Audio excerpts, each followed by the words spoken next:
Hei, mä oon Anna ja teen tuosta nelosdiplomi-aiheesta eli blogeista tyyliä. Siinä kiinnosti se, että siinä mainittiin harrastusblogit, eli mä voin käyttää PJD-nukkeja siinä semmosena, että mä teen niille vaatteita. Kerron sit portfoliossa enemmän näistä PJD-nukeista ja mitä ne on, mistä ne tulee. Ja siinä on semmonen jännä maailma. Sen takia valitsin sen. Muut olisi ollut ihan kivoja, mutta tosta nyt tuli jotain ideaa, semmoista, mitä voisi lähteä toteuttaa. Tavoitteita, no että se ensinnäkin tulisi valmiiksi, sitten siitä tulisi semmoinen, että sitä nyt kehtaa laittaa niille nukeille päälle ja ottaa kuvia, kun se kuvienotto on aika tärkeä osa sitä PJD-nukkemaailmaa ja sitä harrastusta. Ja että niistä tulisi semmoisen mukavan ja käytettävän näköisiä, että vaikka ne sitten tekisi joskus isommassa koossa, esimerkiksi ihan ihmiselle. En aio tehdä niistä mitään semmoista abstraktia taideteosta, mikä laittaa päälle, vaan ihan semmosia käytettävän näköisiä, mukavan näköisiä vaatteita, joita olisi ihan kiva pitää päällä.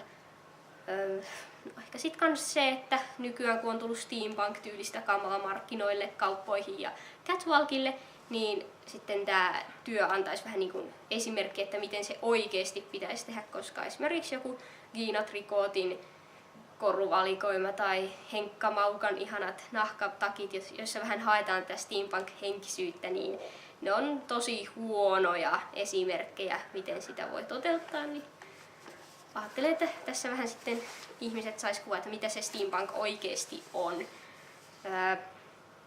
Käsityötekniikoita ajattelin ihan normi-ompelukoneella ommella nahkaa ja puuvillaa ja ehkä kirjoa nahkaan jonkun kivan kuvan. Ja materiaalinen tosissaan nahka, puuvilla, pellava, mahdollisesti kuminauha ja joku muovi, jos teen semmoset gogglesit, semmoset pilottilasit sille nukelle. Valitsin nämä tekniikat ja materiaalit just sen takia, koska ei oikein työtä muilla voi toteuttaa. Että kirjoaminen nyt oli vähän ekstra, että se on ihan kiva, että kokeilin edellisessä kurssissa, niin se oli hauskaa. Että en ole ollut aikaisemmin kokeillut ja innostuin sitten siitä. Materiaaleista, no nahka oli vähän semmoinen erikoisempi, mutta meillä oli semmosia nahkapaloja täällä koululla ja ihan aitoa nahkaa, niin ajattelin, että kokeillaan, että mitenkäs siitä, että ne oli niin kivoja. No, työvälineenä nyt tarvii varmaan ompelukoneen ja tilana kelpaa nyt tää koululuokka varmaan ihan hyvin. Eipä siihen kirjoamiseen kauheasti mitään tarvita muuta kuin neulaa ja lankaa. Aikataulu, no onhan mulla ajankäyttösuunnitelma. Sitten laitan sen varmaankin portfolioon. Oon sitä miettinyt pikkasen ja jakanut niitä tunteja kivasti siihen. Ja en mä nyt oikein osaa siitä kertoa muuta.